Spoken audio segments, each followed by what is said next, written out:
Jamaah, jangan dipandang pentil sebagai sesuatu yang harganya murah,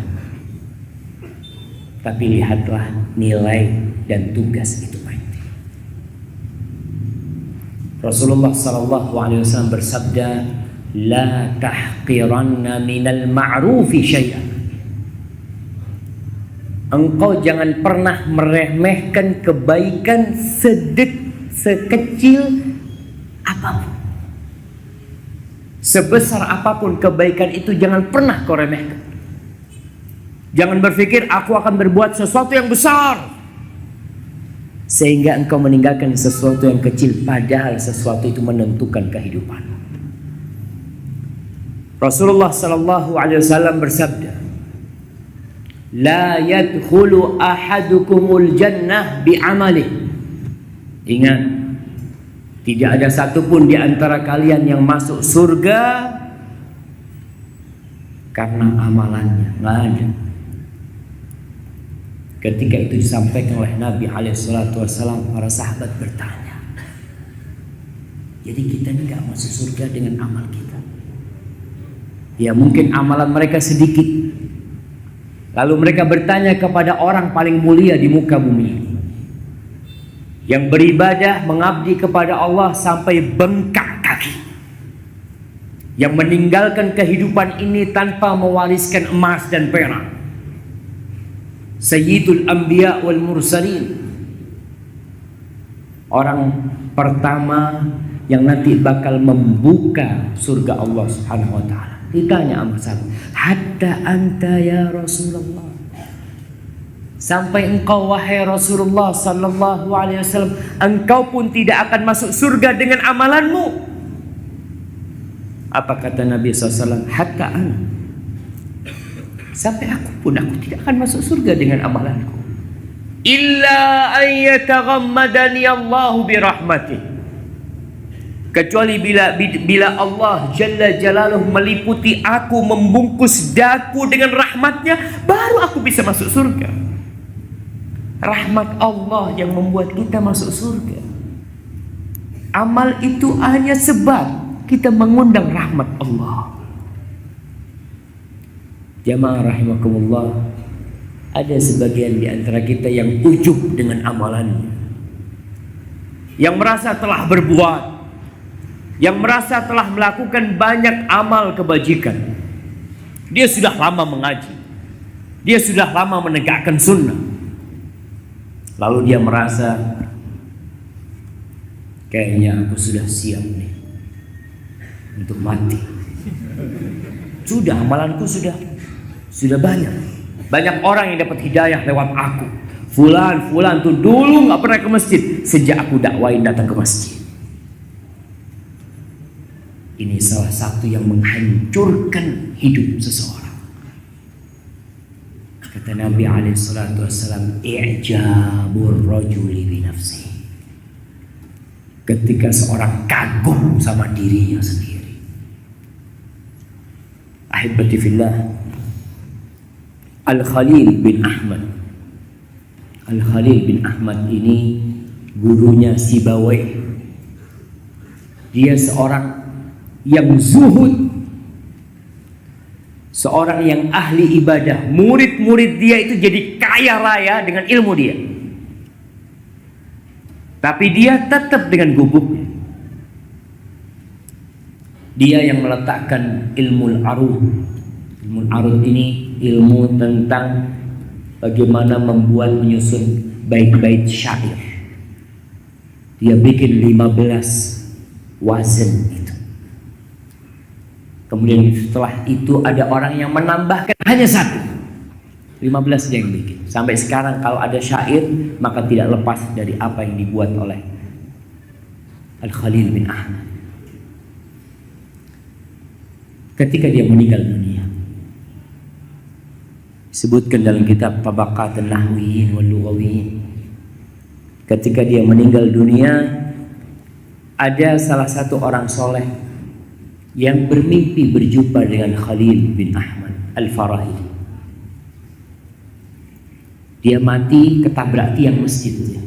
Nah, dia lagi di masjid, dia itu berpikir untuk kebaikan umat, Masya Allah. Dia dari rumahnya berpikir, aku akan bikin sebuah ilmu yang nanti itu bocah-bocah wanita berangkat ke warung-warung tidak ditipu oleh tukang warung itu. Dia kepingin bikin alat, bikin apa, sehingga dia nggak ketipu sama tukang warung itu. Dia lagi mikir, nabrak tiang. Tiang nabrak dia apa dia nabrak tiang? Jamaah, dia nabrak tiang. Makanya jangan disalahkan jamaah. Kalau ada tiang di jalan antum nabrak, ini gara-gara tiang, Ustaz. Bukan. Dari dulu tiang itu ada. Makanya para ulama menyebutkan, nggak mungkin tiang itu nabrak Al-Khalil bin Ahmad karena dia tidak bisa pindah dari tempatnya. Dari semangatnya dia untuk berbagi ilmu, memberikan manfaat. Sampai dia tertabrak sama tiang atau nabrak tiang, dia jatuh meninggal dunia. Ada orang soleh yang bermimpi bertemu dengan dia setelah meninggalnya dia. Orang soleh ini bertanya, ma sana'allahu bika? Apa yang Allah perbuat denganmu? Engkau yang memberikan manfaat kepada umat. Engkau yang meletakkan ilmu yang setiap orang mengamalkan ilmu itu, kau akan mendapatkannya. Kita akan berpikir orang ini sudah di surga paling tinggi dengan ilmu yang dia wariskan. Apa kata Khalil bin Ahmad? Ra'aitu ma kunna fihi lam yakun syai'an. Wallah, kata dia, yang kita lakukan selama ini ternyata gak ada apa-apa. Ilmu-ilmu yang anak ajarkan, mungkin kitab yang dia karang, dia mengatakan lam yakun syai'an, bukan apa-apa tuh semua itu.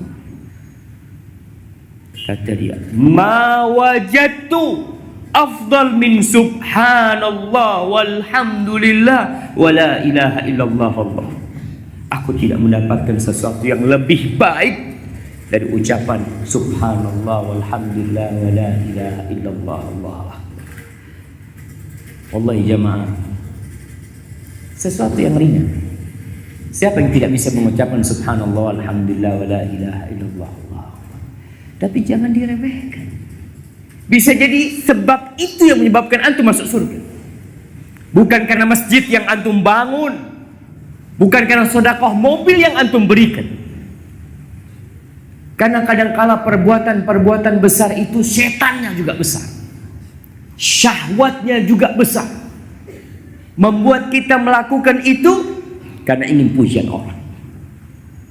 Tapi apa tatkala engkau di pojok rumah di malam hari, ketika kau hamparkan sejadah lalu kau mengatakan subhanallah walhamdulillah wa la ilaha illallah Allahu akbar, mungkinkah kau riak melakukan itu?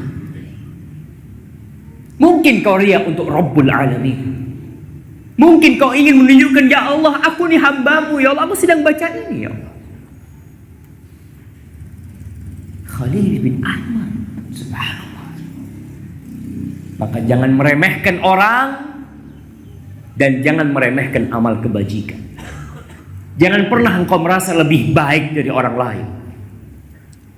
Kalau kau melihat memang kau lebih baik dari dia, kau husnuzon, bisa jadi dia punya amalan yang aku tidak tahu. Mungkin dia diampuni dosanya, aku masuk neraka. Na'udzubillah minan nar. Al-Imam Syafi'i riwayatkan dari Abdullah ibn al-Hakam. Ini cerita disebutkan oleh As-Sakhawi dalam kitabnya Al-Qaulul Badi fi Salati Wassalam ala Al-Habib Syafi'i. Abdul Hakim ini cerita, ra'aitu Syafi'i radhiyallahu anhu fi naum. Aku melihat Imam Syafi'i dalam tidurku. Faqultu lahu ma fa'alallahu bika? Apa yang Allah lakukan kepadamu? Sudah meninggal dunia. Qala rahimani, Allah merahmati aku. Wa ghafarali, dan Allah mengampuni aku. Wa zufiftu ilal jannah kama tuzafful arus, dan aku dihantarkan ke surga seperti dihantarkannya seorang pengantin. Wa nuthira alayya kama yuntharu 'alal arus, dan itu namanya anugerah semua diberikan, dilemparkan kepada aku seperti diberikan kepada pengantin. Lalu aku bertanya, Abdullah bin Abdul Hakim bertanya, Abdullah bin Al-Hakam bertanya kepada Imam Syafi'i dalam mimpinya,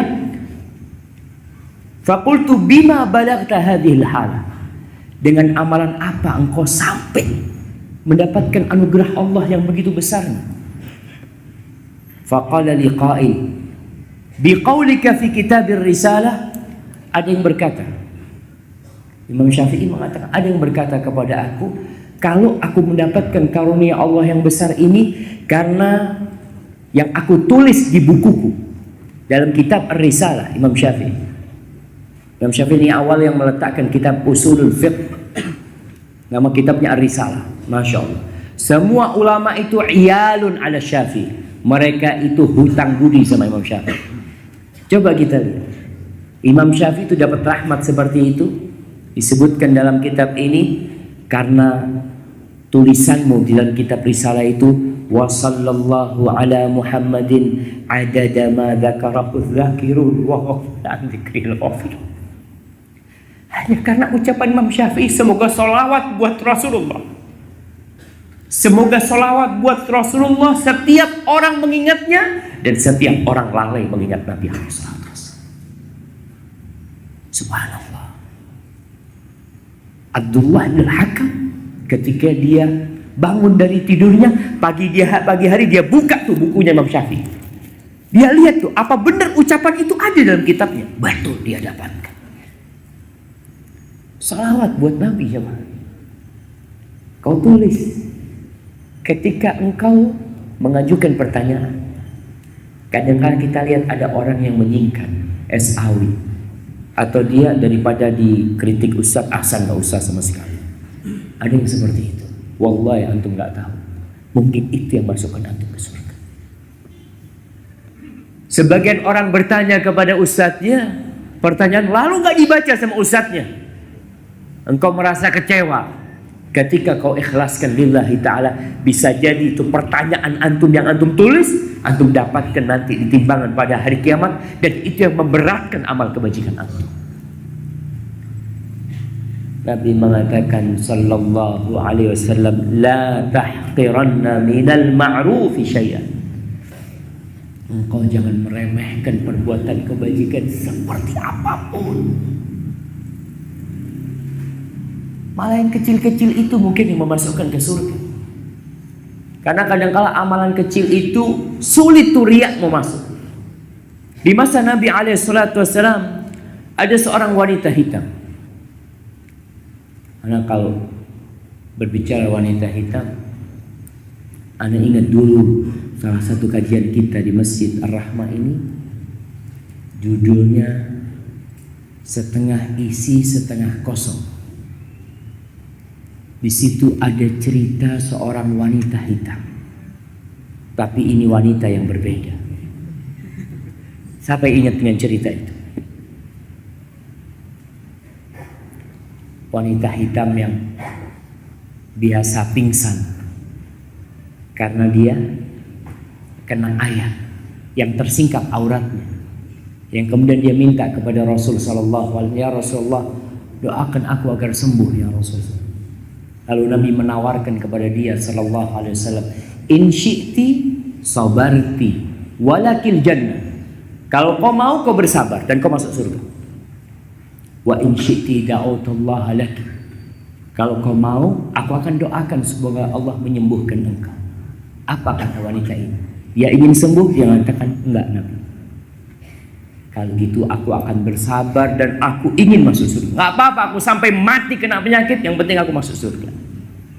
Lalu wanita ini mengeluhkan sesuatu kepada Nabi SAW. Ya Rasulullah, kalau aku ayan itu sampai tersingkap auratku kadang-kala. Aku minta kau doakan kepada Allah agar tidak tersingkap auratku. Dia tetap dengan penyakit, tapi auratnya tidak tersingkap. Wanita hitam ini lain. Kunyah dia Ummu Mihjan. Dia tua renta, kerjaannya ya bisa disebut pekerjaan yang kurang berharga. Orang-orang para sahabat memandang wanita ini wanita biasa-biasa aja. Kerjanya bersihkan masjid. Dia lihat di masjid ada kotoran, ada kayu, mungkin kayak kita ke masjid kadang-kala ada gelas ya, ada apa. Dia bersihkan masjid. Itu kerjaannya. Suatu malam dia meninggal dunia. Meninggal dunia. Para sahabat melihat nggak perlulah kita kasih tahu Nabi. Jadi wanita ini kan apa sih kerjaan dia? Dia tidak punya budi yang besar kepada Islam, kepada Rasul sallallahu alaihi wasallam, sehingga kita perlu bangunkan Rasulullah sallallahu alaihi wasallam hanya untuk wanita ini. Mereka tidak bangunkan Nabi alaihi wasallam, dikuburkan tuh perempuan. Malam hari selesai.